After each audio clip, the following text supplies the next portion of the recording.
out, but have no eyes to see. Something new is gone. The most natural thing, but nothing we'd expect. All these buildings and mountains, slowly they'll rise before our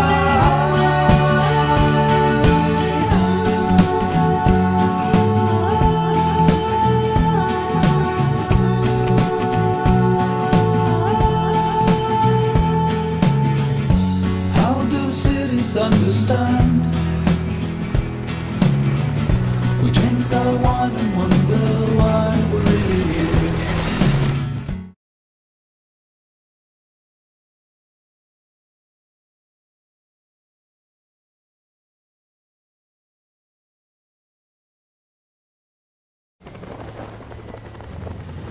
Without objection. And I rise in support of the resolution and in opposition to the escalation in Iraq. I want to thank the gentleman from North Carolina for his very determined and principled effort to end this ill-advised and dangerous war. And I am very pleased he brought together a group of members today who are representing the traditional conservative position on war and peace, and I deeply appreciate that. Mr. Speaker, this grand debate is welcomed, but it could be that this is nothing more than a distraction from the dangerous military confrontation approaching with Iran, which is supported by many in leadership on both sides of the aisle. This resolution, unfortunately, does not address the disaster in Iraq. Instead, it appears to oppose the war while at the same time offering no change of the status quo in Iraq. As such, it is not actually a vote against a troop surge. A real vote against a troop surge is a vote against the coming supplemental appropriation, which finances it. I hope all my colleagues who vote against this surge today will vote against the budgetary surge when it really counts, when we vote on the supplemental. The biggest red herring in this debate is the constant innuendo that those who don't support expanding the war are somehow opposing the troops. It's nothing more than a canard to claim that those of us who struggled to prevent the bloodshed and now want it stopped are somehow less patriotic and less concerned about the welfare of our military personnel. Osama bin Laden has expressed sadistic pleasure with our invasion of Iraq and was surprised that we served his interests above and beyond his dreams on how we responded after 9/11 attacks. His pleasure comes from our policy of folly, getting ourselves bogged down in the middle of a religious civil war 7,000 miles from home that is financially bleeding us to death. Total costs now are reasonably estimated to exceed $2 trillion. His recruitment of Islamic extremists has been greatly enhanced by our occupation of Iraq.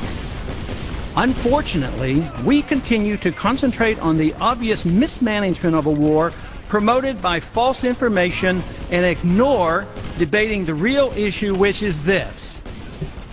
Why are we determined to follow a foreign policy of empire building and preemption which is unbecoming of a constitutional republic? Those on the right should recall that the traditional conservative position of non-intervention was their position for most of the 20th century. And they benefited politically from the wars carelessly entered into by the left. 7 years ago, the right benefited politically by condemning the illegal intervention in Kosovo and Somalia. At the time, the right was outraged over the failed policy of nation building. It's important to recall that the left, in 2003, offered little opposition to the preemptive war in Iraq, and many are now not willing to stop it by defunding it or work to prevent an attack on Iran. The catch-all phrase, the war on terrorism, in all honesty, has no more meaning than if one wants to wage a war against criminal gangsterism. Terrorism is a tactic. You can't have a war against a tactic. It's deliberately vague and non-definable in order to justify and permit perpetual war anywhere and under any circumstances. Don't forget, the Iraqis and Saddam Hussein had nothing to do with any terrorist attack against us, including that on 9/11. Special interests and the demented philosophy of conquest have driven most wars throughout all of history. Rarely has the cause of liberty, as it was in our own revolution, been the driving force. In recent decades, our policies have been driven by neoconservative empire radicalism, profiteering in the military-industrial complex, misplaced do-good internationalism, mercantilistic notions regarding the need to control natural resources, and blind loyalty to various governments in the Middle East. For all the misinformation given the American people to justify our invasion, such as our need for national security, enforcing UN resolutions, removing a dictator, establishing a democracy, protecting our oil, the argument has been reduced to this: if we leave now, Iraq will be left in a mess, implying the implausible that if we stay, it won't be a mess. Since it could go badly when we leave, that blame must be placed on those who took us there, not on those of us who now insist that Americans no longer need be killed or maimed, and that Americans no longer need to kill any more Iraqis. We've had enough of both. Resorting to a medical analogy, a wrong diagnosis was made at the beginning of the war and the wrong treatment was prescribed.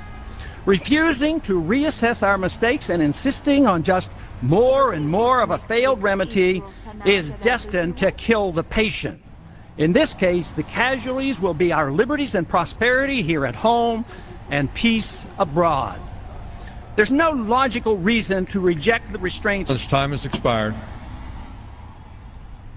Yield the gentleman one more minute. The gentleman is recognized for one additional minute.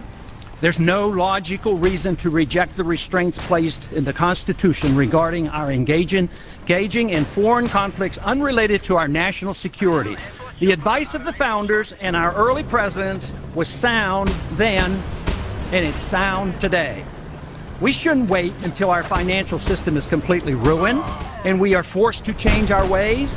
We should do it as quickly as possible and stop the carnage and the financial bleeding that will bring us to our knees and eventually force us to stop that which we